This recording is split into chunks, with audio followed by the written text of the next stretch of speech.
Dimanche 6 mars 2022, 13h34 à Kanyissi, dans la préfecture de la Bina.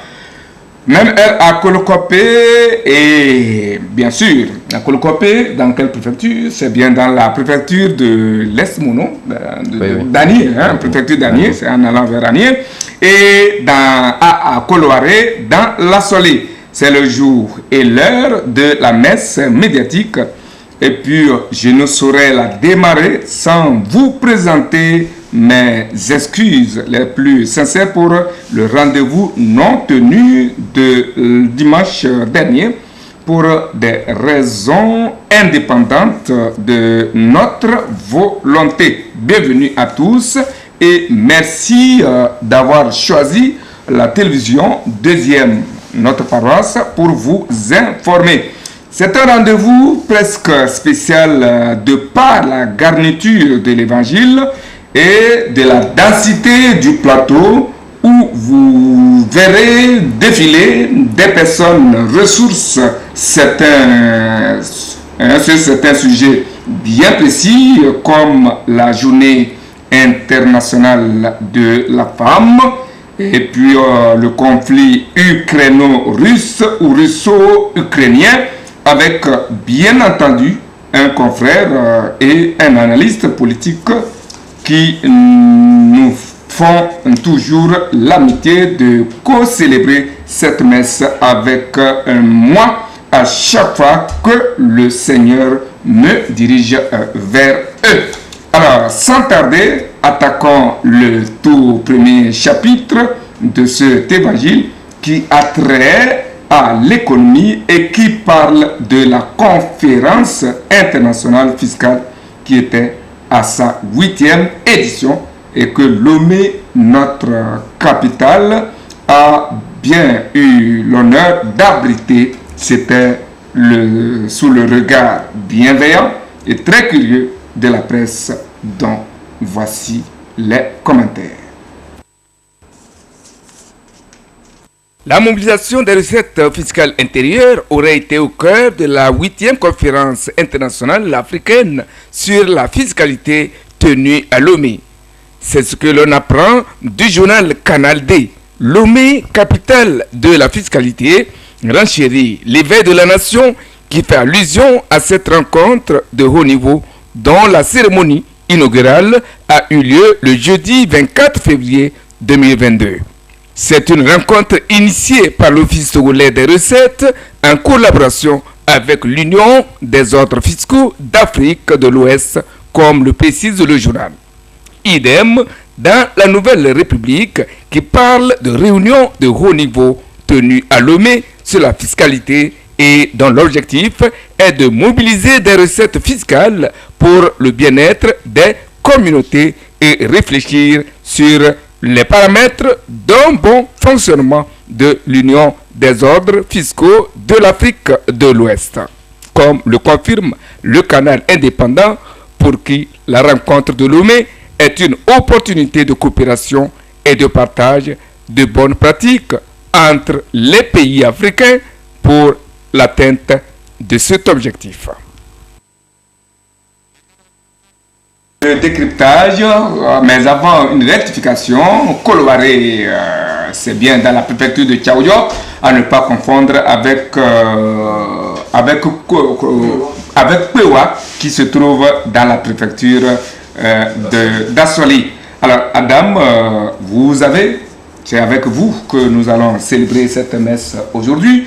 Nous attendons éventuellement l'arrivée de Sana Sadio pour la co-célébration. Vous avez écouté vos journaux, Madame, une conférence internationale sur la fiscalité et qu'est-ce que c'est pour le continent africain. Vous savez, il n'est d'abord de nouveau pour personne que le Togo fait office d'exemplarité en ce qui concerne la matière fiscale depuis un moment, surtout après la réforme et instauré l'Office togolais des recettes, qui est une première surtout en Afrique de l'Ouest et qui aujourd'hui attire beaucoup de pays à pouvoir donc s'inspirer de l'exemple togolais. Cela voudrait dire quelque part que le Togo a fait un petit bonhomme de chemin depuis 2012 jusqu'au jour d'aujourd'hui et l'efficacité de cet instrument-là mérite que le Togo puisse être célébré. C'est ce qui aurait permis à ce qu'on puisse orienter le regard sur le Togo pour appliquer cette 8e conférence de la fiscalité de l'Afrique. Et il n'est également de nouveau pour personne que lorsque vous prenez notre commissaire général de l'Office togolais de recettes aujourd'hui, il occupe un poste stratégique en ce qui concerne donc cette fiscalité en Afrique de l'Ouest, concernant donc une entité qui regroupe donc ces experts en matière donc fiscale. Et depuis lors, les réformes qu'il a eu donc à engager en ce sens-là peuvent véritablement donc orienter ces personnalités-là à pouvoir choisir le Togo pour appliquer cette 8e conférence qui, au regard des experts que nous avions, après 10 ans de parcours, peuvent apporter leur regard pour améliorer, sans quoi partager un peu l'expérience togolaise avec les autres pays. Donc il faut reconnaître que ce que le Togo a fait en matière fiscale, de pouvoir d'abord regrouper, sinon mettre en commun les deux régies, ce qu'on ne trouve pas nulle part ailleurs, puisque aujourd'hui, lorsque vous prenez le Togo, en ce qui concerne dans ce regroupement des deux régies, ce que nous avions eu à engranger en termes de bénéfices et en termes également de développement dans notre pays, c'est ce qui fait qu'aujourd'hui, c'est vrai, pour ceux qui ne sortent pas d'habitude du Togo, ont tendance à pouvoir croire que ce n'est que de la poudre aux œufs, mais véritablement, lorsque vous voyez, c'est vrai qu'on aurait bien voulu plus que ça, mais lorsque vous voyagez, beaucoup vous posent la question de savoir le Togo a fait comment en si peu de temps pour arriver donc à ce seuil, au seuil que nous constatons aujourd'hui en termes de développement qui survend les regards. Certains n'hésitent pas quand même à pouvoir donc critiquer ce qui est fait en nous comparant avec d'autres pays. Mais je pense que l'honnêteté aurait bien voulu que nous regardions un peu dans le rétroviseur et remontons l'histoire. Le Togo vient de très loin et lorsque vous prenez ce qui est fait, je l'ai dit tantôt, on ne saurait quand même se contenter de cela pour dire que tout est déjà parfait. On aurait bien voulu que ce soit meilleur que ça. Mais je pense qu'il faudrait quand même avoir l'esprit lucide pour faire véritablement donc un discernement et constater que depuis 2010 jusqu'au jour d'aujourd'hui, il y a eu beaucoup d'efforts qui sont faits. Mais lorsque vous constatez également, le Togo a marqué des pas en ce qui concerne le développement. Et justement, c'est grâce au fait de pouvoir donc fusionner ces deux régies-là qui ont permis d'abord de pouvoir amener le citoyen lambda à comprendre la nécessité de pouvoir donc se formaliser et de pouvoir donc contribuer disons au renforcement ou à la rigidité de l'assiette fiscale. Donc c'est en cela, sans plus m'attarder en réalité de la conférence, j'aimerais véritablement qu'on puisse donc dégager ces aspects-là qui permettent de pouvoir faire du Togo un peu le centre de ces régimes fiscaux-là, pour permettre à ce que des autres pays, parce qu'il n'y a pas que ça, lorsque vous prenez, il y a pas mal de pays qui sont venus s'inspirer de l'exemple togolais et voir dans quelle mesure ils pourraient donc mettre en œuvre cette réforme-là que j'avoue, j'étais moi-même en fin d'année en Côte d'Ivoire où l'Office togolais de régie avait été donc primé compte tenu véritablement de cette réforme-là. Lorsque vous voyez tous les pays africains qui sont donc regroupés en cela, ça a été véritablement très félicité et je pense que beaucoup de pays n'hésiteront pas à emboîter le pas togolais pour permettre à ce qu'ils puissent donc avoir d'abord un élargissement de leur assiette fiscale, mais également de pouvoir donc rendre plus rigide cette assiette fiscale pour le développement du pays. Madame, nous sommes à la 8e édition qui vient d'ailleurs s'ajouter à celle d'autres cadres d'échanges internationaux sur l'économie. Mais Adam, on constate que le continent demeure économiquement dépendant de l'Occident. Comment expliquez-vous ce paradoxe? Non, c'est d'abord historique et il y a des pesanteurs qui l'expliquent. Si nous prenons par exemple l'aspect environnemental, vous allez constater que le Togo, pour des raisons évidentes, je dis le Togo, l'Afrique, vous pouvez peut-être l'Afrique pour des raisons évidentes, a véritablement donc un regard de pouvoir être compensé. Puisque aujourd'hui, on nous prend comme un continent qui puisse permettre de résoudre, disons, l'effet de ces changements climatiques où les pays ont eu à avoir donc de l'avance sur nous. Parce qu'ils ont eu quand même à puiser de ces ressources-là pour donc faire leur développement.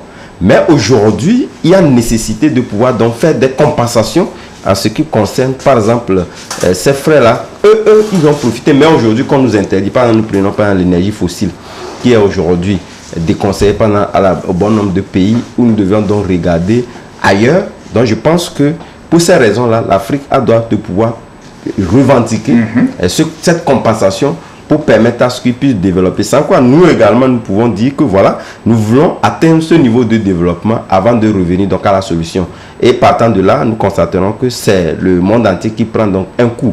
Et n'oubliez pas également que l'Afrique, sans être aujourd'hui acteur de cette dégradation environnementale, essaie aujourd'hui d'être victime. Parce qu'on ne peut pas aujourd'hui parler des dérèglements climatiques sans parler naturellement de l'Afrique. Mais l'autre aspect également, c'est une raison également historique. Et cette raison historique, il y a pas mal de pays qui commencent déjà par prendre des distances vis-à-vis de cela. Nous avons le Ghana qui est un exemple, qui a, je pense, depuis 2019-2020, qui a refusé par exemple l'aide au développement dans son pays en mettant des outils en place pour permettre d'abord à ce que le pays puisse par des ressources endogènes planifier dans son développement. Donc, je pense qu'il faut avoir un regard assez mitigé sur ces deux aspects-là, faisant en sorte que l'Afrique ne peut pas, d'un coup de baguette magique, pouvoir donc se dissocier de ces fonds-là qui viennent de l'extérieur, comme je l'ai dit tantôt, pour dans des raisons que je venais donc d'évoquer. Sans quoi, nous risquons effectivement d'aller dans de dégradation en dégradation, en évitant donc, disons, ces ressources-là puissent être donc des complémentarités pour nous permettre de pouvoir donc asseoir un développement digne de ce nom, comme eux-mêmes l'avaient fait il y a peut-être 50 ans, il y a eu donc 100 ans.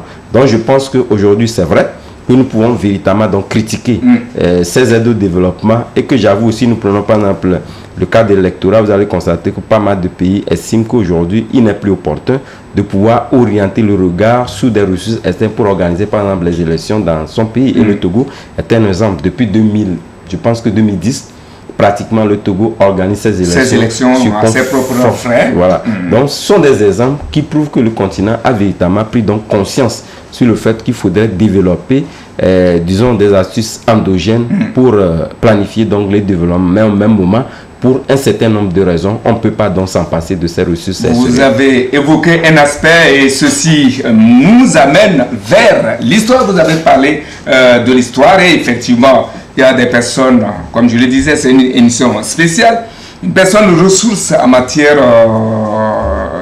d'histoire et de géographie.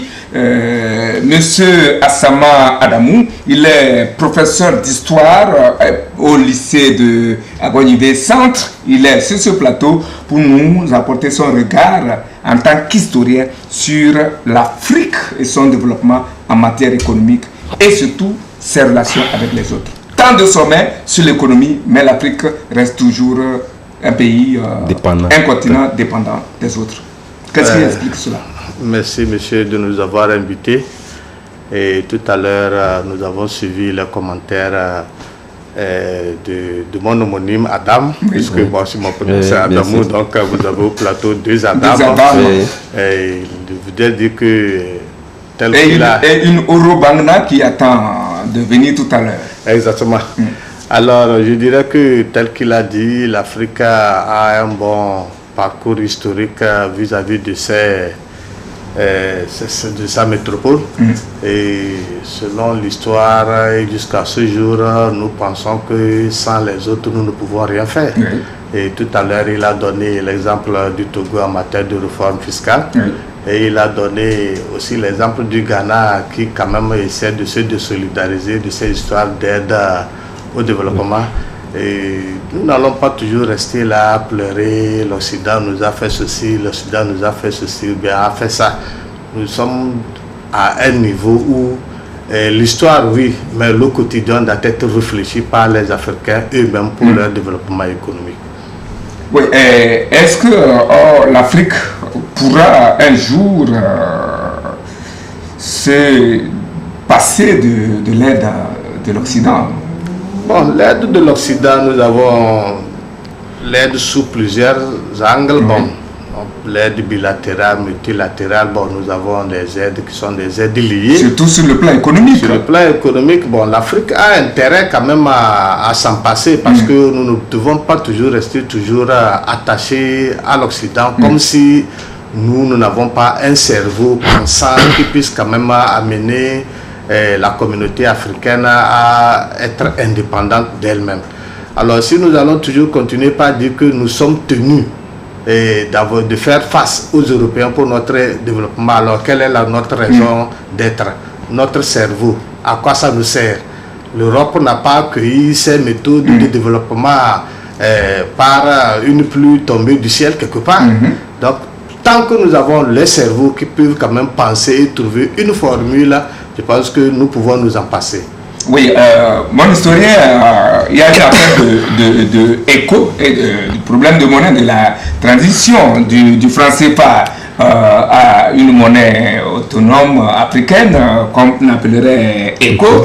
L'occasion nous permet de vous poser la question en tant qu'historien pour nous dire comment entrevoyez-vous, prévoyez-vous l'avenir de cette monnaie, cet ECO? Bon, l'ECO pour remplacer le... Est-ce que l'Afrique a nécessairement, pour son développement, de changer la monnaie?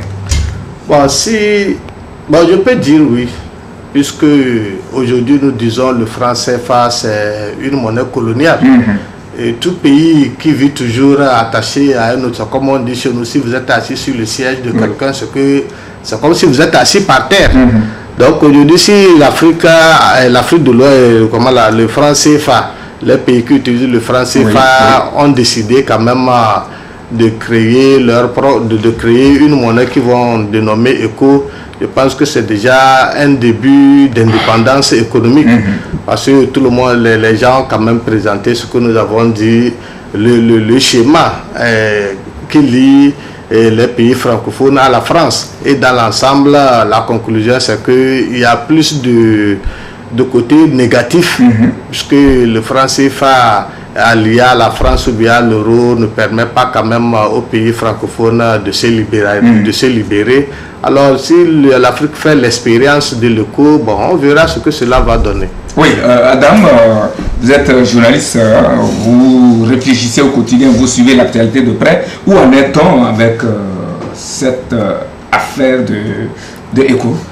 Non, l'ECO a été reporté pour la seconde fois et puis c'était dit, je pense que le délai initial qui était mis en œuvre c'était en 2020 et surtout février 2022 à ce que je sache, mais ça a été encore reporté pour des raisons liées à ces multiples crises que nous avions connues qui n'ont pas permis à chacun des pays d'être au même niveau de ces convergences voulues par les pays, puisque lorsque vous comparez, en tout cas la question se pose également avec l'Ukraine. Lorsque l'Ukraine demande aujourd'hui l'adhésion à l'Union européenne, il y a un certain nombre de critères qui permettent donc à ces pays-là d'être donc alliés à cette union. C'est de la même façon que chez nous aujourd'hui, où le Togo a fait figure d'exemplarité en ce qui concerne cette convergence là où le Togo était sorti, donc le premier pays à pouvoir donc atteindre le seuil là, mais d'autres pays ont encore régressé. Je ne sais pas si le Togo, après cette crise sanitaire qui a affecté dangereusement notre crise économique, nous sommes à un même niveau également. C'est pas évident, puisque de toutes les façons,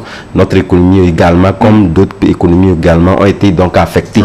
C'est ce qui a contraint donc les chefs d'État à pouvoir donc repousser, je pense, en 2025 ou 27, disons l'entrée en vigueur de l'ECO. Donc on en est là pour le moment, mais bon, beaucoup estiment que il y a fondamentalement des questions liées aux opinions des grandes puissances, notamment le Nigeria, qui entre-temps essaie un peu de jouer donc à l'hégémonie, puisque vous savez c'est la locomotive de l'Afrique de l'Ouest.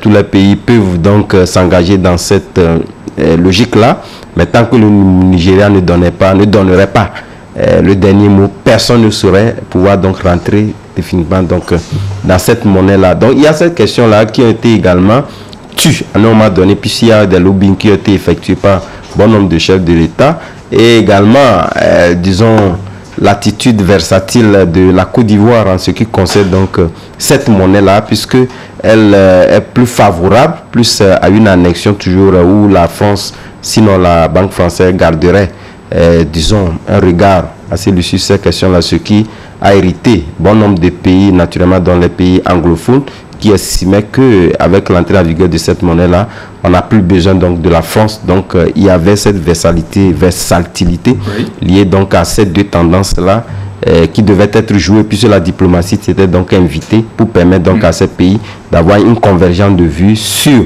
la logique qu'il faudrait donc entreprendre pour l'entrée en vigueur de cette monnaie-là. Donc tout ceci ont permis de pouvoir donc y rajouter à cela la crise sanitaire qui a affecté aussi la crise économique, ont permis au pays de pouvoir donc reléguer au calendrier grec, disons, l'entrée en vigueur de cette monnaie. Mon historienne, peut-être une dernière question sur ce sujet avant de passer à autre chose. Quel regard portez-vous sur l'Afrique en matière de développement?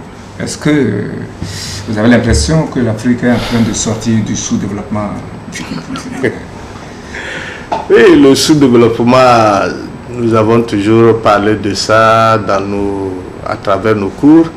Et les critères que nous utilisons, et nous pensons que ça n'a pas trop varié, et à tel point qu'aujourd'hui, on se pose la question à la fin de ces cours sur le sous-développement, les solutions d'approche, qu'est-ce qu'on fait de cela? Et à chaque instant, il faut prendre un certain nombre de semaines pour parler de sous-développement, proposer des solutions. Nous avons eu les mêmes cours dans les années 90. Aujourd'hui, nous sommes enseignants en 2022, mais c'est les mêmes choses. Mais c'est parce que la situation ne change pas. Si on avait quand même quelques exemples qui essaient d'émerger, on parle aujourd'hui de pays émergents, là on pouvait dire que bon, ça peut aller, mais combien ils sont? Si nous prenons l'Afrique, on cite le Ghana comme pays émergent, on cite après le Ghana, on parle aussi du Nigeria, de la Côte d'Ivoire, mais on a 54 pays ici aujourd'hui. Les pays émergents ne font pas la moitié. Alors, est-ce qu'on peut dire vraiment que l'Afrique est en train de se développer, est en train de s'approcher, est en train de sortir du sous-développement?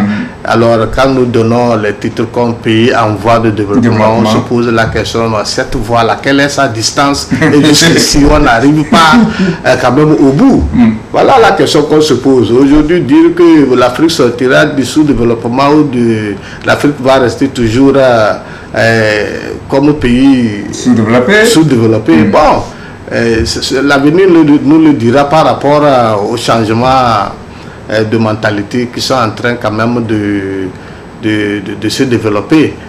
Parce qu'aujourd'hui, au moins, nous savons qu'à chacun de son côté, c'est que nous sommes tenus d'évoluer puisque nous avons devant nous des défis à relever.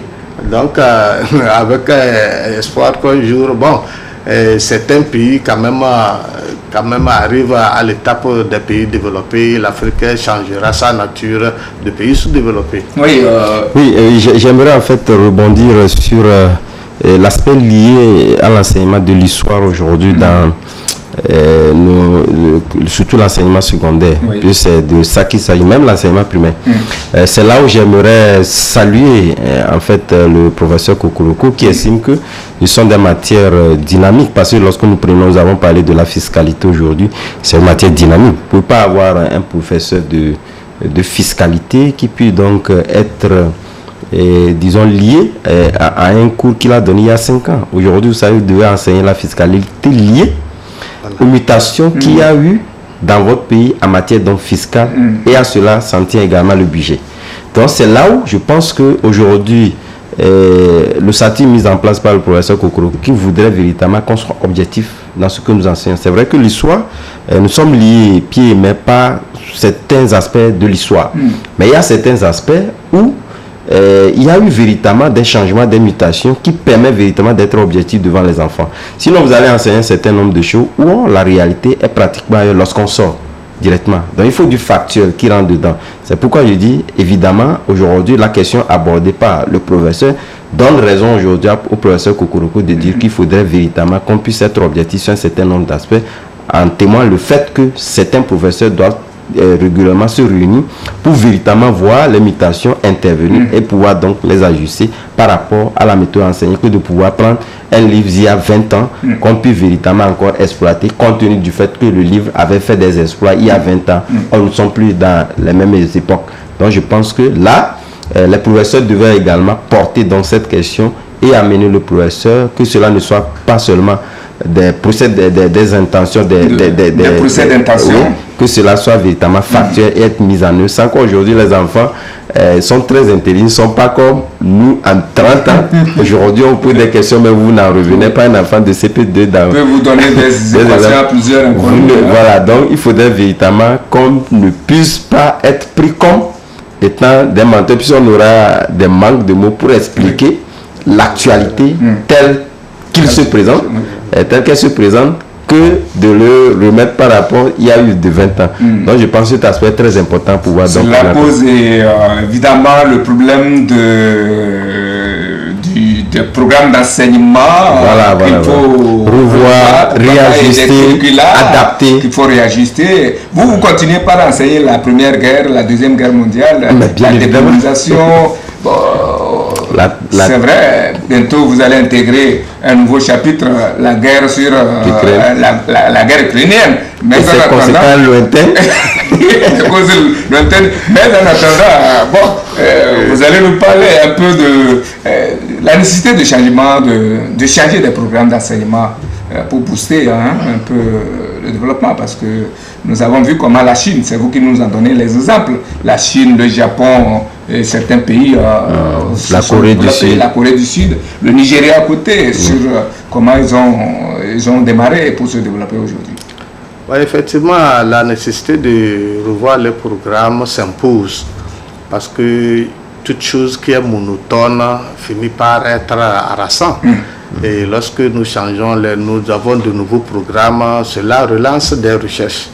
Et aujourd'hui, nous savons que, et comme le frère le disait tout à l'heure, les enfants sont éveillés. Nous les appelons les enfants, mais nous allons dire que les apprenants, certains sont éveillés et ils anticipent même sur certaines choses que si vous, le professeur, vous êtes resté toujours sur la méthode traditionnelle et que vous vous retrouvez dans une classe avec un enfant qui a quand même un esprit très ouvert, c'est que vous vous minimisez. Vous vous minimisez. Et je pense que l'histoire, c'est le passé, comme on le dit, c'est les événements du passé. L'histoire, c'est les événements passés. Les événements passés. C'est le récit des événements passés. Il faut quand même essayer de voir ce qui est très lointain et qui ne nécessite pas quand même qu'on continue par bombarder les enfants avec, et maintenant ce qui est un peu récent et très compréhensible. Par exemple, là où je suis, il y a certaines notions que peut-être j'aurais appris lorsque j'étais au collège ou bien au lycée, et qu'aujourd'hui, moi, je comprends mieux, mais pour expliquer ça à un enfant, lui ne trouve pas cela important. Puisqu'il n'a pas vécu cela. Il n'a pas vécu, il ne trouve pas important à cela. Donc, si on essaie quand même de réajuster les choses, je pense que rapprocher l'événement la connaissance est plus utile à l'élève, au professeur, et le travail devient beaucoup plus aisé. D'accord. Voilà, c'est ce que moi j'espère que les décideurs au sommet sont en train de nous suivre, de nous écouter. Professeur Kokorko, vous jette des fleurs pour vos réformes qui continuent. Nous allons changer de sujet. Comme de jeunes collégiens, le premier jour de la rentrée, cartable à la main, les élus du peuple ont repris le chemin de l'hémicycle le mercredi dernier. C'était à la faveur de la rentrée parlementaire annuelle 2022. Dans le cartable du professeur, c'est-à-dire la présidente de l'Assemblée, 16 chapitres à étudier, et c'est depuis Kara que les couleurs de cette rentrée ont été annoncées, et c'est ce que nous apprenons de la presse qui, de près ou de loin, a lorgné à travers les portes et fenêtres de l'hémicycle. Je vous invite à suivre la revue.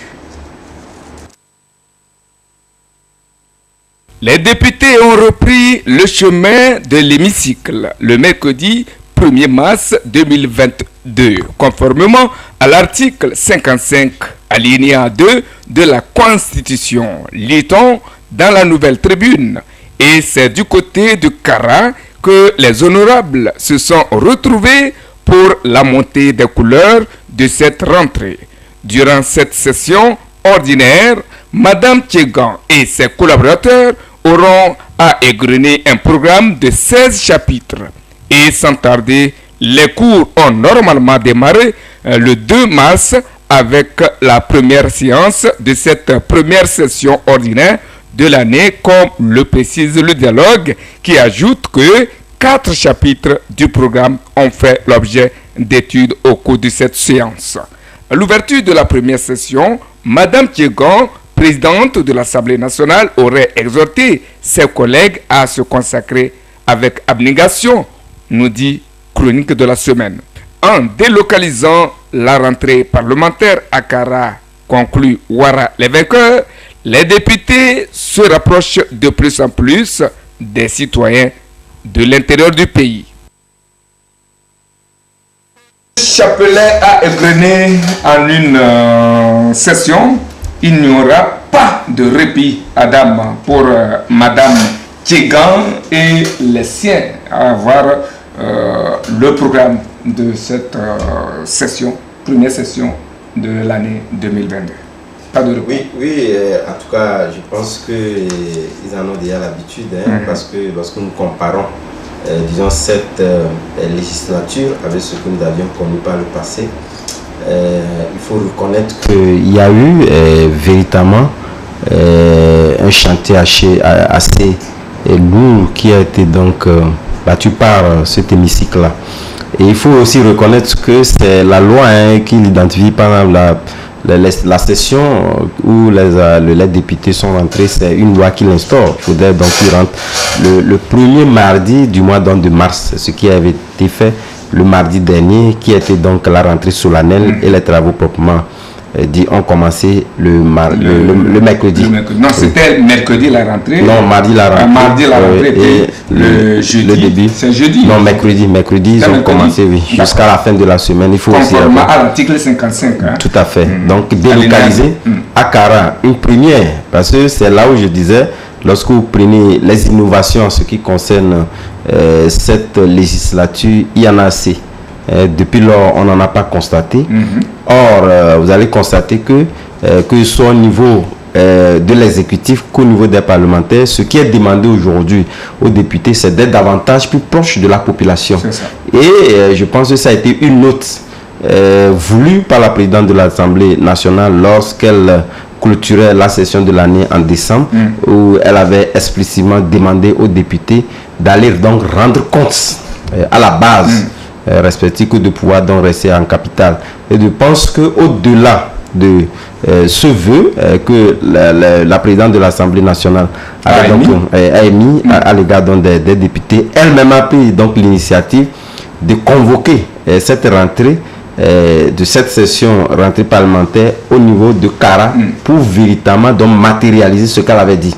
Et je pense que toute la semaine, durant les 4 disons chapitres qui devaient être à l'ordre du jour ont été débattus au niveau de Kara. Et toute la semaine, les députés les ont passés à Kara. Donc c'est une grande innovation que nous devons donc apprécier. Puis pour certains, c'est vrai, vous connaissez votre député, donc, mais c'est encore mieux lorsque d'autres députés viennent véritablement donc scruter. Et il y a aussi des visites de terrain qui ont permis davantage à la population de connaître davantage aussi bien la présidente de l'Assemblée nationale, mais également les autres députés. Et donc je pense qu'à l'avenir, on aura la chance de délocaliser davantage cette session-là. Chez moi. Oui, à Pagoda, à Kounou, à Palimé, tout à fait, ou dans la Soli, on en parlait tantôt. Donc ce serait quand même une très bonne chose, et je pense qu'avec tout ce qui va avec, il y a aussi l'aspect économique qui va être touché. Il y a très longtemps où les hôtels sont en détresse. C'est le moment qu'ils puissent également égratigner dans les fonds de l'Assemblée nationale en hébergeant dans ces députés. C'est de bonne guerre que de pouvoir toujours rester à Lomé où ils ont des maisons. Or, peut-être qu'il y a eu des lignes qui sont affectées pour ces gens dates et arriver. Ils ne l'utilisent pas, donc ça a été à d'autres fins. Voilà, donc ça a été une bonne chose que la présidente de l'Assemblée nationale puisse prendre cette initiative. Et le mois est donc donné à cette députée-là, parce que vous savez, les réformes aujourd'hui qui concernant donc les régions où il est très difficile, nous-mêmes nous ne comprenons pas encore grand-chose, et les régions aujourd'hui sont communalisées. Donc je pense que le mois viendra où on aura d'amples éléments à apporter pour mieux édifier nos téléspectateurs. Comme je le disais, nous avons l'honneur d'avoir une dame ici et comme nous parlons d'une institution patronnée par une dame, c'est une très belle coïncidence que nous ayons une dame sur ce plateau. Elle nous parlera tout à l'heure de la journée internationale de la femme, mais en amont déjà, madame, bonjour. Bonjour, monsieur Eric. Vous êtes madame Oro Bangna Nima. Vous êtes enseignante, professeure de français, également présidente de l'association des femmes l'association togolaise des femmes diplômées des universités. Tout à fait. Nous parlions de l'Assemblée et comme je le disais, c'est une sœur, une de vos sœurs, alors, qui est à la tête depuis que vous appréciez ou vous observez votre mère, votre sœur à la tête de l'hémicycle. Qu'est-ce que ça vous dit? Vous voulez la rassembler un jour, certainement. C'est sûrement, si Dieu me le permet. Donc je disais que tout d'abord c'est pour féliciter le chef de l'État qui a eu, excusez-moi l'expression, la lucidité d'esprit de mettre les femmes en avant dans notre pays. Parce que certaines civilisations qui ont eu cette chance ou bien cette lucidité de mettre les femmes en avant, nous avons remarqué que bon, ces sociétés sont en train d'évoluer parce que la femme est un être qui est soucieux de l'avenir d'abord de ses enfants. Oui. Et partant, si la femme a eu la chance d'être promue aux prises de décision, nous remarquons qu'elle va prendre de bonnes décisions. Donc pour cela, je tiens à remercier le chef de l'État parce qu'il a accompagné de sa parole aux actes. Félicitations et que beaucoup d'initiatives de ce sens peuvent encore continuer. Sinon, une femme à l'Assemblée, ça nous inspire beaucoup parce que en tant qu'enseignante, quand nous parlons, nous donnons de ces exemples aux filles à l'école, ça constitue une source d'émulation aux filles pour le travail. Aujourd'hui, quand nous parlons, les filles disent « Ah, effectivement, madame, vraiment, je vais tenir dur mes études parce que je vais ressembler à tel, je vais ressembler à tel. » Alors que dans le temps, il n'y avait pas assez de modèles. Donc aujourd'hui, on a beaucoup de modèles, beaucoup de cas au sommet de l'État. Donc ça nous permet de nous réjouir et nous dire que quelque chose est en train d'être fait. Oui, une chose est d'avoir une dame à la tête d'une institution, c'est notre vœu et nous l'avons. Mais l'autre, c'est de voir si effectivement elle est à la taille de la mission, selon vous, qui lui a été confiée. Tu m'excuses, tu me fais rire. Je ne sais pas à travers quel baromètre toi, que je mesure cette... Avec quoi vous mesurez les hommes qui étaient à l'Assemblée? Je ne sais pas si il vous est une fois arrivé de poser une telle question à quelqu'un lorsque un homme était à l'Assemblée. Par exemple. Voilà, je ne sais pas si vous êtes une fois arrivé à poser une telle question. Je ne pense pas. Mais comme aujourd'hui vous voyez que c'est une femme, peut-être c'est ça qui vous donne l'idée là. C'est tout à fait normal parce que entre temps les gens réfléchissaient comme ça et que jusqu'à présent cette mentalité n'est pas encore dissipée dans l'esprit des gens. Même vous-même vous le constatez aujourd'hui. Est-ce que vous avez un problème quelque part dans sa gouvernance? Si c'est que quand elle a commencé on a senti quelques défaillances, aujourd'hui on va se dire que les femmes ne tiennent plus, les femmes ne tiennent pas. Mais on ne fait que évoluer avec leur avènement, surtout les deux, madame le Premier ministre et puis madame la présidente de l'Assemblée. Avec leur gouvernance, on a vu que tout est en train d'aller dans l'ordre et que les gens sont en train de marcher ou pas, à mon sens. C'était une question pour vous taquiner, sinon il n'y a pas un jour que les gens, à chaque fois que l'occasion se présente, ne jettent des fleurs à cette dame ou sinon à ces dames qui effectivement font preuve donc de niveau et montre que la femme est capable de quelque chose. Adam, quels sont selon vous les défis qui attendent l'Assemblée nationale au cours de cette session? Non, les défis, vous l'avez dit, il y aura en tout pour tous 16 lois et propositions de loi sur la table de l'Assemblée nationale. On avait eu, lors d'une session, il y en avait eu 22. Il m'est très difficile de pouvoir donc les égrener dans l'ordre. Mais je pense qu'en matière de défis, la dame, elle est innovante. Et chaque jour que Dieu fait, elle essaie de nous surprendre. Vous savez, c'est lors de son magistère qu'on a eu dans la limitation de mandat, et cela restera pour l'histoire. Nulle part, il n'y a pas eu d'homme, quel que soit ce qu'on pouvait donc reprocher. Vous allez aussi constater que dans l'opinion, elle est la moins critiquée. Lorsque vous prenez les autres magistères, beaucoup de présidents de l'Assemblée nationale étaient pas mal critiqués. Aujourd'hui, ça vous est dit au début, vous allez constater que quelles ne furent pas les acronymes qu'on avait donc lancés à cette Assemblée nationale, Assemblée nationale des hommes nommés, Assemblée nationale de ci, de monocolore, ainsi de suite. Mais aujourd'hui, elle est en train de se démarquer professionnellement au niveau des actes factuels. Donc pour le prouver, je pense que ça foisonne pour prendre des espaces pour véritablement prouver le travail qui a été donc abattu. Il suffit d'assister à une séance. Et vous avez même constaté dans les prises de décision, etc. Et aujourd'hui, la rigueur dans la gestion même de la chose publique. Et il n'y a pas de député aujourd'hui qui puisse dire que voilà, il y a eu telle chose qui manque au niveau de cette gouvernance-là, dans cette prise de décision. D'ailleurs, même aujourd'hui, les gens craquent dans la mesure où les députés sont obligés de travailler pratiquement au petit matin. Au petit matin, avant même de finir. C'est justement parce que elle a eu donc à imposer un élan que chacun doit suivre. Sans quoi tu n'es pas là. Elle a même exigé que chacun, sinon, œuvrer pour que chaque député ait un bureau. Un compte. Voilà, être aussi un compte. Elle a aussi fait en sorte que ils ont également, lorsque nous prenons les canaux alternative de communication, les députés aujourd'hui savent donc le manipuler, et aujourd'hui au niveau des critiques c'est entre eux-mêmes. Vous allez constater qu'au niveau même du niveau de certaines lois, ce sont les députés même d'unis qui s'en prennent entre eux.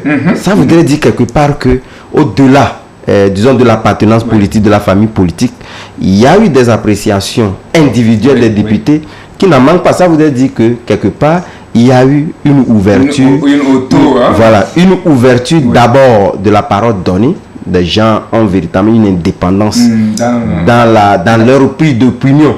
Donc, ce qui n'était pas le cas par le passé, où vous êtes limité par des canaux d'exécution liés donc à votre appartenance politique. Aujourd'hui, chaque député peut, suivant la lecture qu'il fait de telle ou telle loi, pouvoir s'exprimer, mais à la fin, je pense que la règle de conduite de chaque, disons, parti politique prime. Et c'est ce qu'on appelle donc la discipline dans l'appartenance des partis politiques. Donc, il faut dire que c'est, disons, une législature qui nous a monté de toutes les couleurs. Et je pense que vivement que on puisse en voir déjà en parlant donc de cette législature qui est pratiquement en train de prendre fin. Parce que d'ici très peu, nous allons encore parler des élections. Vivement qu'il y ait encore une femme. Sinon, pourquoi pas? Bon, je ne veux pas lâcher le mot. Pourquoi pas? Suivez mon regard.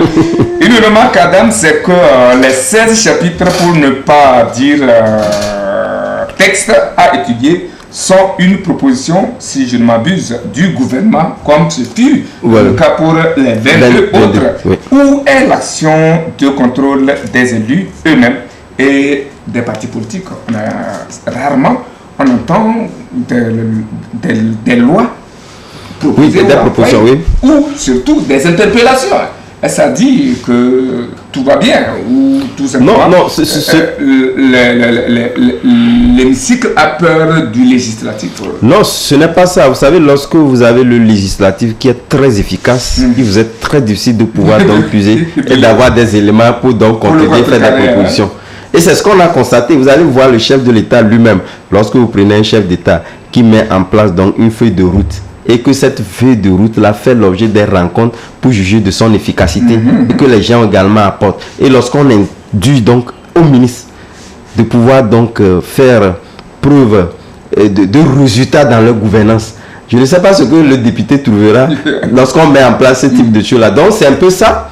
Mais bon, il n'en manque pas que certains députés essaient véritablement de pouvoir reçuer avec des propositions de loi qui malheureusement se retrouvent dans des propositions de l'exécutif. Déjà faites par le et donc gouvernement. Malheureusement sont relégués au second plan. Donc vous allez constater qu'au niveau de cette gouvernance-là, pas parce que les députés, parce que vous allez constater que les députés ont véritablement une liberté de ton. Et lorsqu'ils convoquent par exemple les ministres, vous constaterez véritablement qu'on ne caresse pas les ministres sur le côté de la voie. Ils essaient véritablement de poser les questions pertinentes qui vont dans le sens de l'intérêt général. Et ce n'est pas seulement des questions individuelles, même les questions basiques qu'on n'aurait pas pas pu évoquer à l'Assemblée nationale aujourd'hui sont évoqués. Donc ça voudrait dire que ces ministres-là, étant donné que eux-mêmes sont liés par la gestion assez sur les résultats, sont obligés de pouvoir mettre ça dans les positions qui donc transmettent au niveau de l'exécutif. Vous allez constater ici, il n'y a pas que, avant même les conseils des ministres, il y a des mini-conseils qui se tiennent au niveau de la primature où le Premier ministre essaie de cadrer tout avec donc les ministres en basant sur cette gestion assez dure sur les résultats avant d'aller en conseil des ministres. Donc rien n'est fait, disons au minimum, c'est ce qui permet à ce que les députés ne trouvent plus véritablement à proposer. D'accord, merci madame. J'espère que vous serez présente dans la prochaine mandature. Ça va être en 2000. Elles sont même encouragées. Non, c'est pas 24, c'est 2023, oui. 2023, oui. Puisque les 6 ans qui étaient évoqués ne nous concernent pas les députés. Beaucoup essaient véritablement de désorienter les gens. C'est les 5 ans et c'est déjà en 2023. On aura déjà les couleurs du futur Assemblée nationale. Vous alors, Madame Thiegan Djibori et puis tous les autres. Début 24, début 24 pour être précis. À chaque niveau, au Premier ministre. Alors, ceci nous amène au sujet pour lequel essentiellement nous avons fait appel également. C'est la journée de la femme. La femme qui sera encore à l'honneur cette semaine, comme chaque 8 mars à travers le monde. L'événement s'annonce très pompeux et sérieux que même au sommet de l'État, on sent la préoccupation. Le rendez-vous, c'est le mardi prochain, donc après-demain, et déjà sous les antennes des chaînes et sur les réseaux sociaux. C'est la ferveur. Le sujet intéresse aussi la messe de ce dimanche et nous en parlons avec Madame Ouro Bangna Nima, comme je le disais. Elle est professeure de français au lycée de Tokoin 1, présidente de l'association togolaise des femmes diplômées des universités du Togo. Alors, avant de vous revenir, Adam, une journée, avant de passer la parole à l'invité spécial, une journée pour les femmes, qu'est-ce que ça vous dit?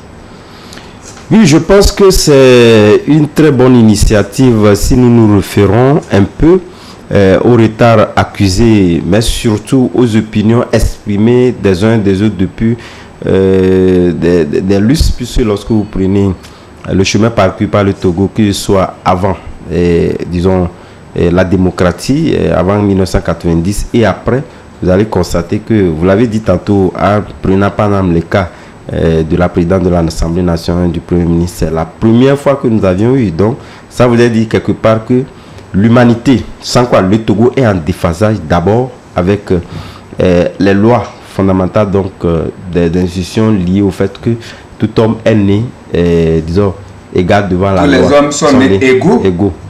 Donc ça veut dire quelque part que je ne peux pas concevoir que après tout ce cheminement là, c'est la première fois qu'on puisse donc mettre une femme aussi bien à la tête de l'exécutif, mais également au niveau de l'Assemblée législative. Ça cause un petit problème. Mais vous allez voir des femmes assez brillantes qui essaient d'exprimer un bon nombre de choses. Moi, je me référais lorsqu'on parlait que la première femme mathématicienne qui a eu l'ingéniosité elle est d'abord une femme. Donc, sur ce plan-là, je pense que les hommes, sinon nos dirigeants n'ont pas d'excuses sur ce plan. Donc, quelque part, c'est de bonne loi qu'une journée puisse s'instituer pour rappeler les idéaux du principe d'égalité entre l'homme et la femme. Mais au-delà de ça, je pense que c'est une journée qu'il faut un peu nuancer. Moi, je pense que quelque part... Je reviens à vous par rapport à cette question. Le temps maintenant de donner la parole à tout honneur, tout seigneur. Madame Ouro Bangna, une journée internationale de la femme. Qu'est-ce que c'est pour vous en tant que femme? Merci Eric de m'avoir donné l'opportunité de m'exprimer sur la célébration de la journée du 8 mars dans notre pays, partant dans tout le monde entier. C'est une journée internationale de la femme. Elle n'est pas venue par un coup de tête. c'est une journée qui est liée à l'histoire de certaines femmes dans le monde qui ont subi certaines injustices et une certaine inégalité dans leur société. Pour rappeler l'historique de cette journée, nous disons qu'elle avait commencé par les mouvements féministes qui se sont retrouvés pour mettre en avant les luttes des femmes et en même temps exiger que désormais la femme et l'homme, elles subissaient des injustices de la part de l'homme et des hommes dans la société et quelles étaient les injustices qu'elles subissaient. Elle n'avait pas droit d'aller à l'école, elle n'avait pas à travail égal, les salaires différents, elle n'avait pas le droit de vote. Donc c'est tout ça là qui a amené les gens à se constituer un mouvement pour dénoncer cela et en même temps remettre en cause cette manière de penser que telle activité, secteur d'activité est réservé à la femme et telle secteur d'activité est réservé à l'homme.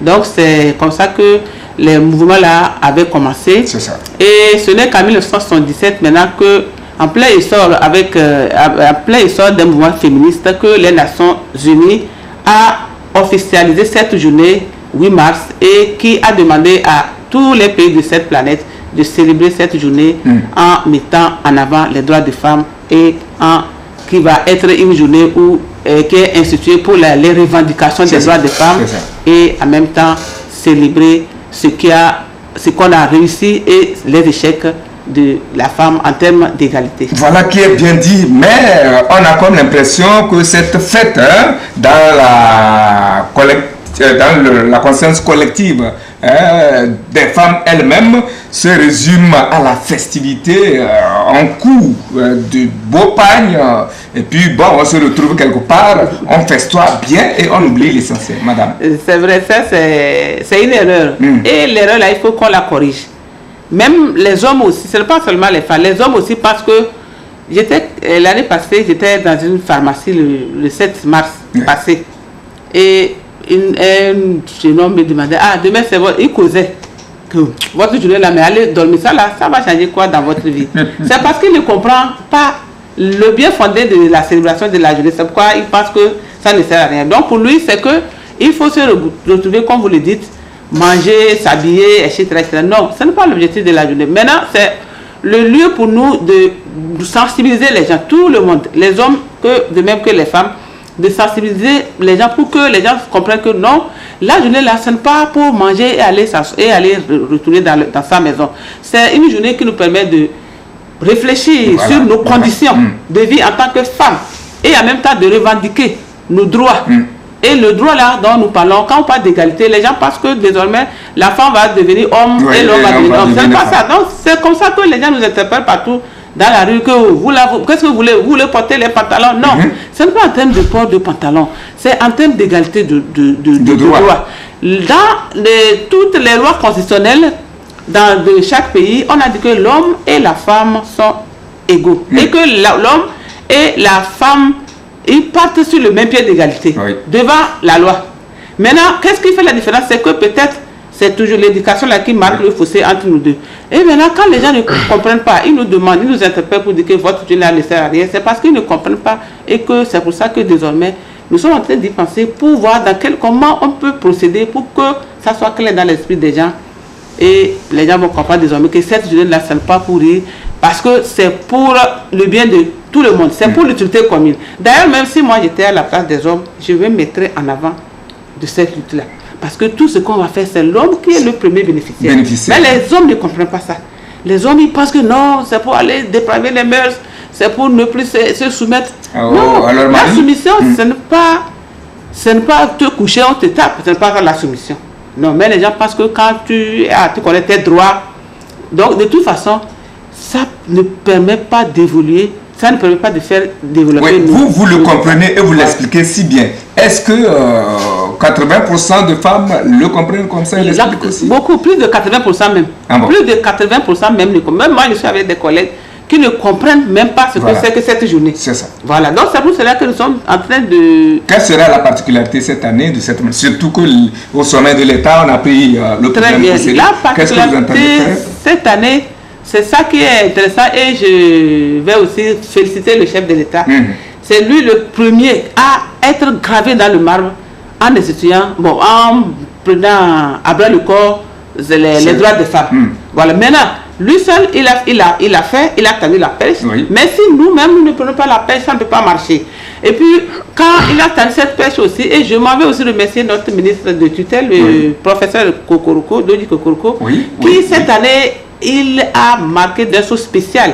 Bon, pour le moment, on n'a pas encore vu les activités, mais quand même, nous voyons ce qui se passe. Le programme bien étoffé de cette journée. Donc, nous lui jetons des fleurs et que nous invitons aussi les autres hommes aussi à prendre le problème de la femme à bras le corps. Parce que la femme, on peut tout dire, hein, nous sommes vos mères, nous sommes vos femmes, nous sommes vos filles, nous sommes vos enfants.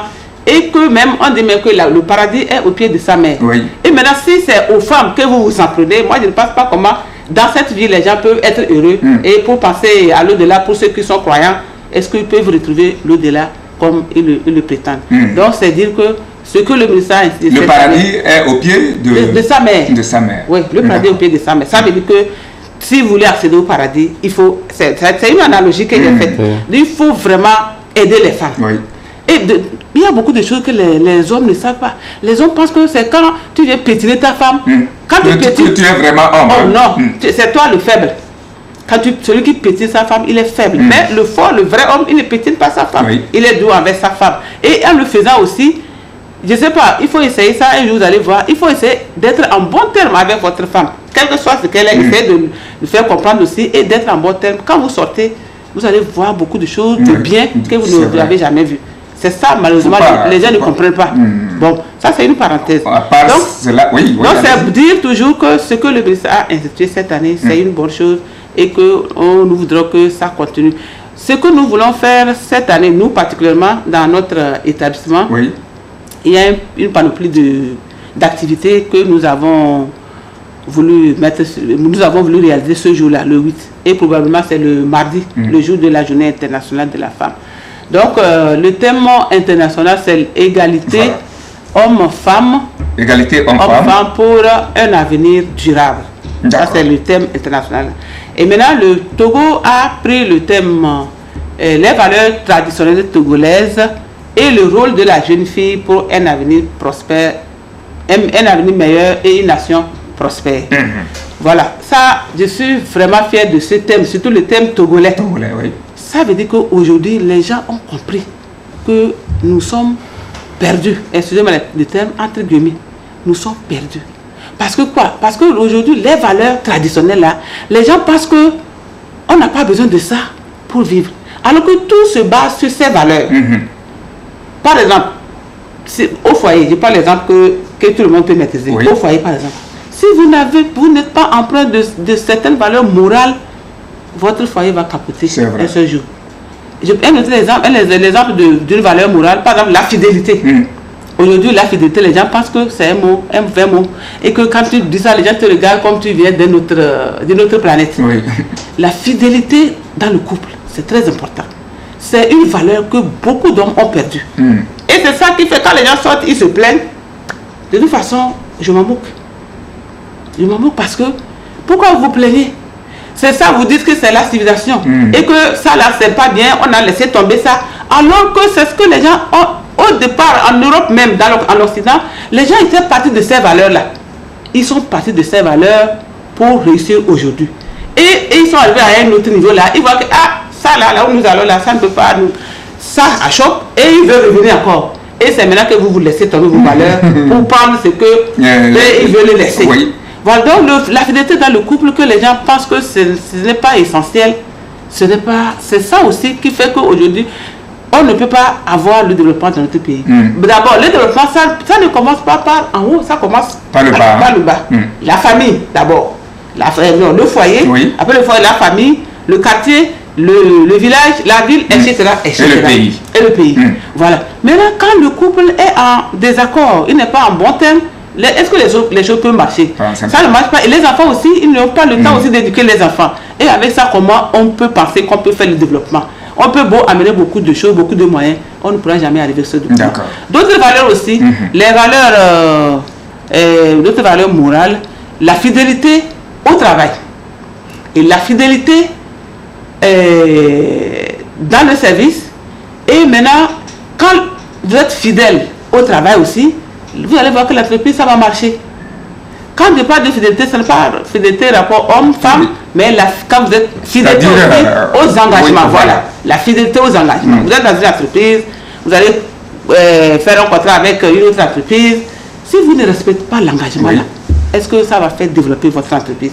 Donc les valeurs dont ils ont parlé dans le thème du Togo cette année, c'est de bonnes choses que nous devons encourager.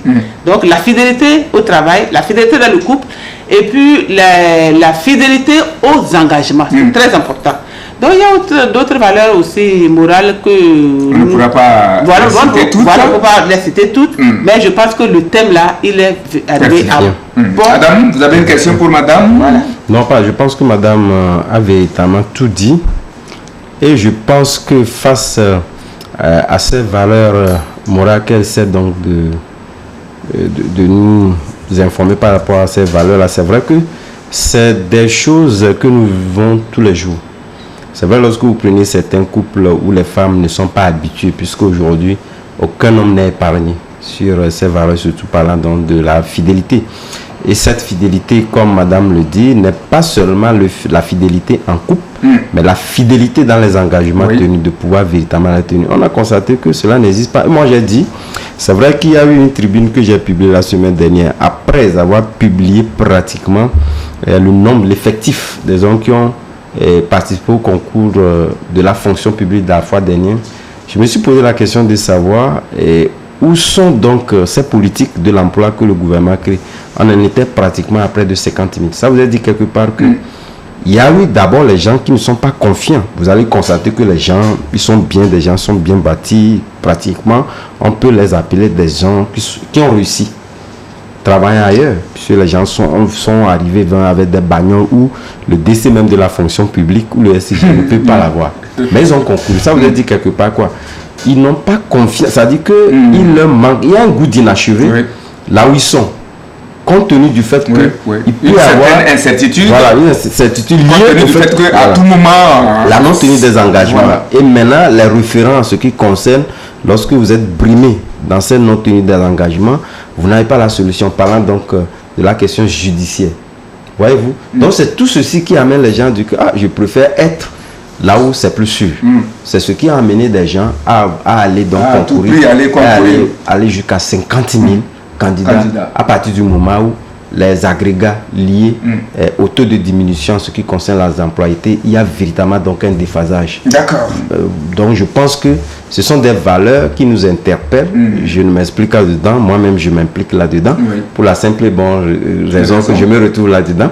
Puisque parlant d'un certain nombre d'aspects, je pense que nous, en tant qu'hommes, nous nous retrouvons là-dedans et que nous également devons compatir à côté de la femme, surtout parlant donc à côté de la femme, parlant donc de la question d'infidélité. Si c'était l'autre sexe qui le faisait, si vous serez donc content, cela doit nous amener à davantage prendre conscience et à œuvrer.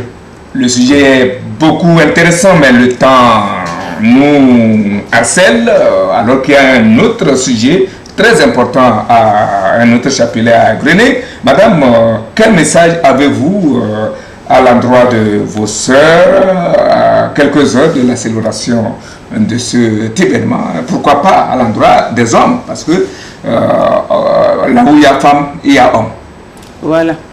Et le message que je vais leur donner, c'est d'être fiers. Et si je m'adresse aux femmes, d'être fiers d'être femmes. C'est ça. Parce qu'on dit souvent que ce que femme veut, Dieu le veut. Et que les hommes, s'ils veulent avoir accès à leur paradis terrestre et de l'au-delà, ils n'ont qu'à respecter la femme. Parce que Albert Camus dit que le paradis est au pied de ça, mais personne ne peut me dire le contraire. Voilà, donc ce que je vais leur donner, c'est ça, de leur dire d'être fiers de leurs conditions de femmes et en même temps de penser à comment nous devons faire ensemble. Pour se valoriser. Non seulement pour se valoriser, pour que nous travaillons en partenariat, nous soyons en partenariat avec les hommes. On n'est pas le contraire, on n'est pas comment l'appelle-t-on? Des antagonistes. Voilà, des antagonistes. Nous sommes des partenaires. Quand partout nous allons, nous parlons du problème d'égalité hommes-femmes, les gens pensent que nous sommes des antagonistes. Non, nous sommes des partenaires. Tout ce que nous faisons, c'est pour nous deux. Et que les hommes aussi doivent se mettre dans la lutte. Ce n'est pas le problème seulement des femmes, c'est pour tout le monde. C'est parce que pour les hommes, leur taux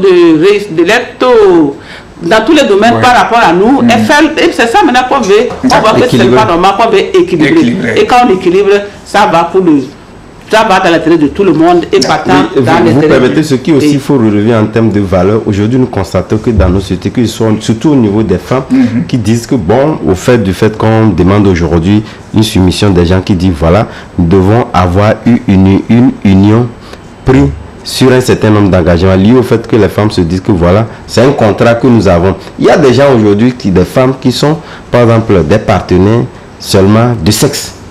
Il y en a des femmes comme ça et des femmes qui disent voilà, nous avons un contrat d'union, nous avons tel nombre d'enfants, on se sépare. Donc je pense que ce sont ces valeurs-là sur lesquelles ce sont des réalités qui existent dans nos sociétés. Et qu'il faut véritablement donc faire entorse à toutes ces valeurs-là. D'accord. Vous avez chuté, vous étiez en train de chuter pour que... bon, c'est pour appuyer sur ces valeurs-là. Donc, on ne peut faire, aucun développement ne peut se passer dans ces désordres-là. Quand on n'est pas unis, on ne pourra rien faire. D'accord. Voilà, c'est le message que j'ai à donner. Parole de la femme, nous rendons gloire à Dieu. Merci, Madame Ouro Bangna. Je rappelle que vous êtes professeur de français au lycée ou présidente de l'association togolaise des femmes diplômées des universités. Vous nous avez fait l'honneur de répondre à notre sollicitation pour nous parler de la journée internationale de la femme qui se prépare pompeusement. Et une fois encore, nous disons merci aux chefs de l'État et aux autorités qui ont mis cette manifestation, cet événement sous les grosses lampadaires pour que effectivement on puisse vraiment célébrer la femme. Et comme le disait Simone de Beauvoir, on n'est pas femme, on le devient. Et donc nous devons cesser de considérer la femme comme un être inférieur ou un sexe faible, comme nous avons l'habitude de le dire. Alors, mesdames, nous attendons de vous voir lundi. Ne vous contentez pas de porter les basins riches et d'aller manger, boire, mais réfléchissez à votre condition. Voilà, madame, merci d'avoir répondu à notre invitation. Nous allons terminer avec cet élément. Le conflit ukraino-russe ou russo-ukrainien continue de faire parler de lui. Pas un seul jour ne passe sans qu'on enregistre des victimes. Une situation qui déchire la toile cette semaine et quelques journaux en ont encore déploré la situation. Suivez un petit élément et on revient pour... Poutine contre OTAN. La revanche de l'ours russe, écrit Canal D, qui ajoute que la Russie est exclue du système SWIFT par les Occidentaux. Contre cette invasion ukrainienne, souligne Chronique de la semaine, le Togo met en valeur sa solidité pour sauver ses ressortissants. Idem dans Ouara les vainqueurs, qui informe que le gouvernement vient au secours des Togolais présents dans la zone. Et déjà, l'expression s'interroge sur les conséquences de cette guerre ukraino-russe pour l'Afrique. Rien à tout honneur, tout seigneur ou à tout seigneur, tout honneur. Je reviens à lui, historien de profession et de formation. Mon professeur, pour parler de ce sujet, nous vous avons également, nous avons sur ce plateau, dites-nous que se passe-t-il, comme le dirait l'autre, que se passe-t-elle? Ça c'est la pagaille. Que se passe-t-il réellement entre l'Ukraine et la Russie avec votre œil et votre oreille d'historien? Bon, Merci Eric. Et l'histoire, c'est des faits tantôt qui se reproduisent. Aujourd'hui, les gens se posent la question, la guerre russo-ukrainienne, est-ce la troisième guerre mondiale? Bon, moi, je vais tout simplement faire une analyse basée sur les faits du passé. Et en histoire terminale, nous avons ce que nous avons appelé les crises de la guerre froide. Aujourd'hui, je ne sais pas si en 30 ans, la détente est quand même dissoute, parce que la guerre froide, nous avons dit que c'est terminé en 90 avec la dislocation du bloc de Berlin et de la Russie. Mais ce qui est très simple à comprendre selon mon point de vue, c'est que ce que hier les États-Unis ont refusé, c'est ce qu'ils veulent qu'aujourd'hui la Russie accepte. Je vais prendre la crise de Cuba des années 60. Pourquoi les États-Unis ont mis du poids pour que les Russes quittent impérativement Cuba? Parce qu'ils trouvaient que leur sécurité était menacée. Fidel Castro a fait un coup d'État. Il n'est pas pro-américain, alors il a contacté la Russie pour asseoir son pouvoir. Et lorsqu'il a contacté la Russie, bon, la Russie a trouvé l'occasion pour se rapprocher des États-Unis, parce que États-Unis, la Russie, c'est plus de 1000 km.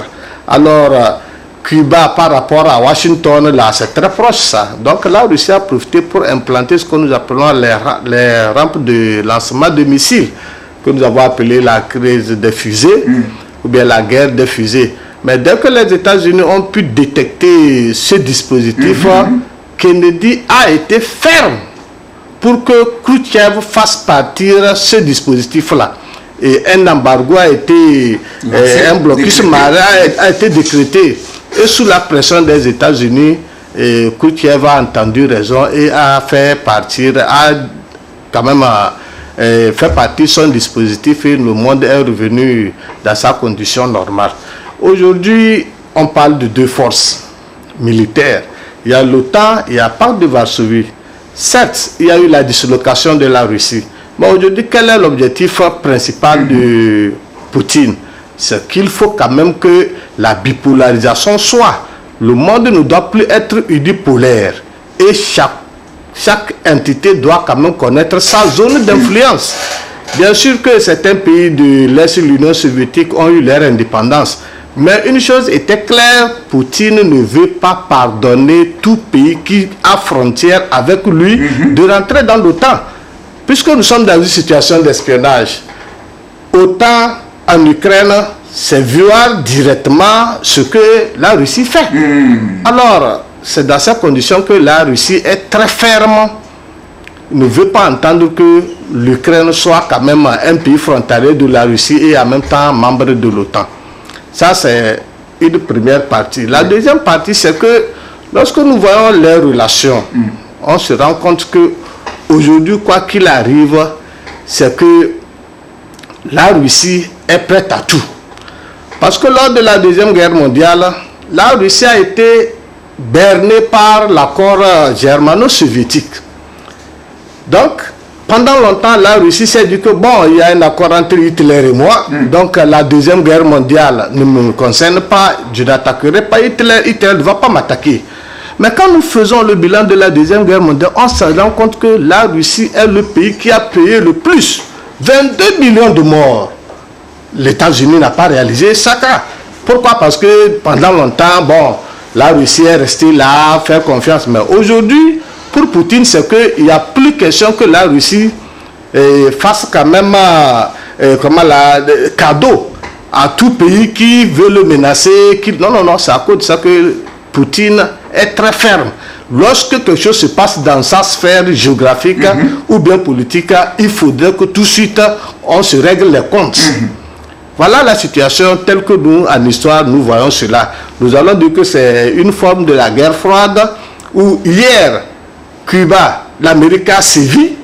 Aujourd'hui, Ukraine, la Russie aussi sévit. Mais alors, doit-on aboutir à la deuxième guerre, à la troisième guerre mondiale? Là, comme le disait Oui, ainsi, comme le disait le président Yadema, la guerre, on sait quand et comment ça commence, mais on ne sait pas quand et comment et on l'a jamais souhaité d'ailleurs. Hein? Très bien. Et de deux, nous avons le jeu des alliances. Est-ce qu'aujourd'hui, la Chine, par exemple, qui prétend devenir une superpuissance, va quand même laisser ses intérêts économiques pour suivre la Russie parce qu'ils sont tous communistes? Voilà aussi, point d'interrogation. Alors, l'avenir nous dira finalement si les alliances vont rentrer en jeu à tel point que l'OTAN prendra position en Ukraine. D'ailleurs, il faut reconnaître que l'Ukraine n'est pas encore membre de l'OTAN. Alors, comme un commentateur le disait, selon leur article 5, l'OTAN ne peut intervenir que dans un pays membre. Or, l'analyse des choses, l'Ukraine n'est pas encore membre de l'OTAN, mais en contradiction, on a vu le cas de l'intervention de l'OTAN en Afghanistan, en Libye et autres pays. Alors, on se pose la question, quel intérêt pousserait le monde à entrer vraiment dans la troisième guerre mondiale? Adam, une question que je tire d'un journal, quelles peuvent être les conséquences de cette guerre, entre guillemets, sur les deux pays, d'ailleurs, les deux puissances, l'Ukraine et la Russie en particulier, sur le monde, et sur l'Afrique, et puis sur le monde de manière globale? Non, la conséquence directe de cette guerre-là, c'est la conséquence économique. Sur tous les pays, vous allez constater que même nos pays africains aujourd'hui qui ont tendance à ne pas être concernés directement, en tout cas en ce qui est lié, disons, à l'utilisation des armes, par exemple, des armes, même nous avons véritablement une question que nous prenons par exemple le Togo où la Russie est le tout premier importateur du blé. Vous savez, depuis très longtemps, le Togo a toujours subventionné le blé, sinon la farine du blé. Ça voudrait dire quelque part que d'ici très peu, nous aurons une augmentation sur la baguette du pain. Ou la diminution de sa taille. Ou la diminution de sa taille. Etc. Mais également, la grande conséquence aujourd'hui, c'est qu'on veut faire subir à la Russie, disons, l'échec total de son économie. Et je pense que les puissances occidentales ont su bien choisir en faisant en sorte qu'aujourd'hui, vous prenez les oligarques qui ont perdu pratiquement aujourd'hui, je pense que c'est un peu plus de 28 milliards de francs CFA en une semaine. Donc ça veut dire quelque part que s'ils ne prennent pas garde, d'abord, il y a eu beaucoup d'avoirs qui sont en train d'être bloqués ou gelés, c'est selon, et que ces oligarques-là sont en train de retourner leur veste contre Poutine. Et ça, je pense que c'est cette guerre-là qui se joue en arrière-plan, au-delà de ce que nous voyons d'une manière factuelle. Au niveau du terrain. Mais au même moment, je pense que sur les autres aspects de pouvoir donc fournir à l'Ukraine des armes, nous savons que la puissance nucléaire est réservée seulement à ces pays-là qu'on fournit comme les armes. N'inquiète pas la Russie. Mais lorsque on a évoqué tout à l'heure de pouvoir décréter une zone où les avions ne pourraient pas donc circuler, tout à l'heure la Russie a réagi et en disant que si l'OTAN, sinon l'Union européenne le faisait, il considérera cela comme une entrée directement en guerre contre lui. Et c'est ce que le monde est en train de refuser parce que sur plusieurs pesanteurs, je pense que la Russie ou carrément l'OTAN également a raison de ne pouvoir pas rentrer directement en guerre aux côtés de l'Ukraine contre la Russie, compte tenu du fait d'abord l'Ukraine n'est pas membre de l'OTAN et beaucoup d'autres aspects, même s'il en a fait la demande de son entrée dans l'Union européenne, ce n'est pas pour demain. Et donc je pense que l'OTAN aujourd'hui a des raisons de pouvoir donc se mettre en marge de cette guerre-là. C'est vrai, la question qui est aujourd'hui au devant de la scène, c'est le fait que l'adhésion de l'Ukraine à l'OTAN, qui est la question évoquée, qui devient donc une question d'insécurité pour la Russie. Mais au même moment, il y a l'autre aspect également où la Russie ne voudrait pas voir un pays indépendant avec la résistance des acquis de démocratie à ses côtés. Cela également affectera également sa sécurité et risquerait, puisqu'ils sont d'abord des cousins, ne l'oubliez pas. Ils sont des cousins, c'est ce qui a fait qu'on essaie aujourd'hui de pouvoir orienter d'autres pays à pouvoir entrer en guerre, parce que c'est très difficile que vous preniez des armes et tuer vos propres cousins. Voyez-vous, donc, très intéressant à savoir, c'est l'histoire, mais le temps qui nous est imparti nous a finalement rattrapé. C'est vrai qu'on a abusé aussi largement de la générosité de la régie qui nous a accordé encore quelques minutes, mais nous n'allons pas abuser totalement de sa générosité. On va s'arrêter ici pour aujourd'hui et c'est vraiment avec plaisir que j'ai eu tout ce monde sur ce plateau. Adam Adjrounou, lui c'est un habitué du plateau, il est journaliste, directeur de publication du journal Vision d'Afrique. Le doyen Adamou Assama, il est professeur d'histoire et géographie au lycée d'Agonivé Centre. Il nous a éclairé sous l'angle historique sur les différents sujets. Entre-temps, Madame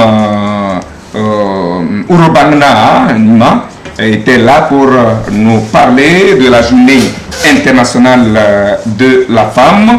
Merci à tout ce beau monde, merci à la régie technique, guidée des mains de maîtresse par Simone Aoui, sinon derrière les caméras et devant moi, c'est bien Maki Ibrahim qui assure le cadrage. Moi, c'est Eric Tanandé, le prince héritier de la Bina. C'est donc fini pour aujourd'hui. Je souhaite bonne fête, sinon nous souhaitons bonne fête donc à toutes nos mères et à toutes nos femmes pour le 8 mai, le 8 mars, donc mardi, bonne fête et surtout dans la méditation et dans le respect des mesures barrières, car le colonel est toujours là, le colonel virus Covid-19 est toujours là. J'espère que tout va se passer dans le respect des mesures barrières. La cruauté est moins cruelle que l'humain pacifique. La cruauté est moins cruelle que l'humain pacifique. C'est de Nicolas Machiavel. Bonne méditation et à dimanche prochain.